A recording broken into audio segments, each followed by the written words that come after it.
Afternoon, everyone. My name is Jared Alexander. Today is 28 October 2020. I'm going to be doing this lab on the video presentation, on the skeletal system. These are my notes, one sheet of paper, and I have my little man here as well, the skeleton.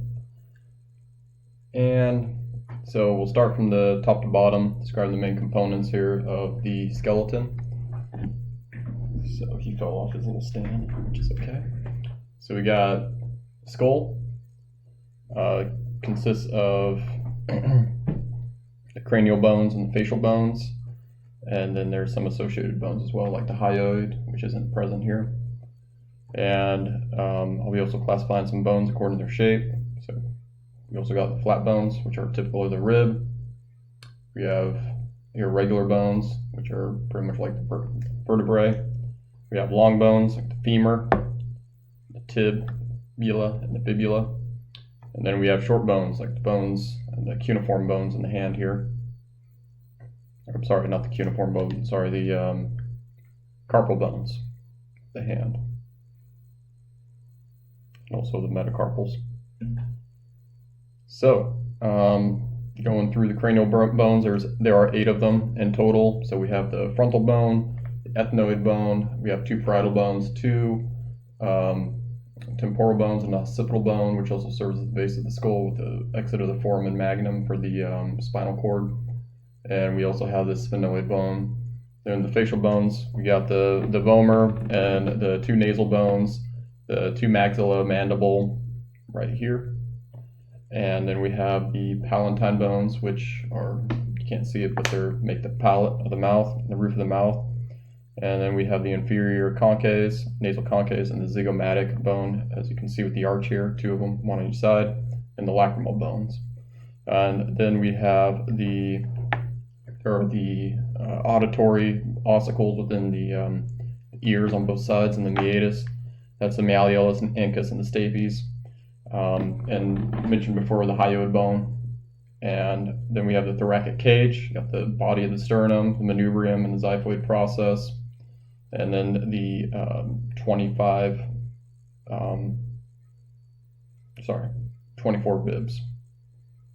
As you can see here in the vertebral column, we have the cervical section. Well, we have the C1, which is atlas, and then C2 axis, and then we have C1 through 2, and then the rest of 7, C7, and then T1 through 5 through 7, and then the L1 through 5, and then the sacrum.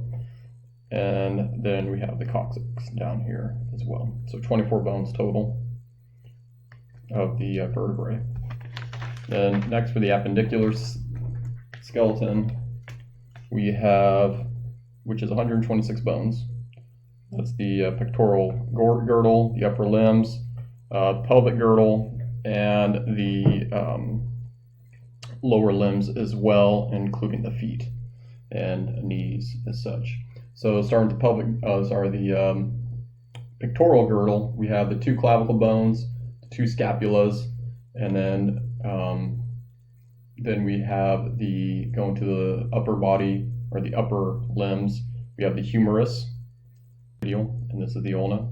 They articulate with the carpal bones, which are the going from the skeleton's right to left, and then dropping down again right to left.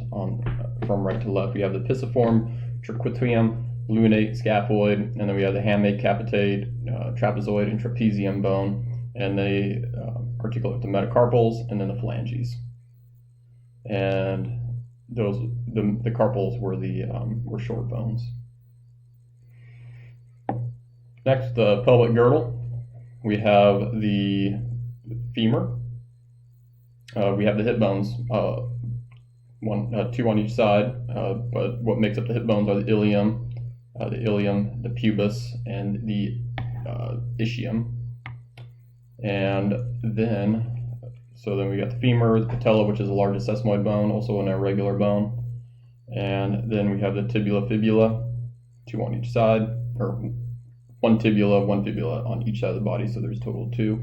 And then we have the tarsal bones. Those are the calcaneus and the navicular and the calcaneus. I believe I already said that. Calcaneus, talus, and navicular bone. And then we have the cuboid bone, and then we have the lateral, intermediate, and medial cuneiform bones as well. We have the metatarsal bones, which are a long bone, and then we have the phalanges, metaphalanges here. Okay. I take that back. Those are just phalanges, not metaphalanges. They're just it's metatarsals and then phalanges. And that is all that I have for this skeleton. Clinical expectations, so to speak, for the an example of a clinical experience or application of the anatomy of the skeleton, knowing how to apply it really is, for instance, in a clinical setting for musculoskeletal injuries, somebody falls down, you got the forward outstretched hand injuries. Commonly, the bone that gets fractured in the wrist is the scaphoid bone. So it's good to know what bones where they are lying in. That's why I use my little acronyms for the PTLS and the HCTT to know the order of which the carpal bones are in the hand. And that's also good to know as well for the foot, because foot injuries are very common in runners and athletes. And thank you. That's all I have.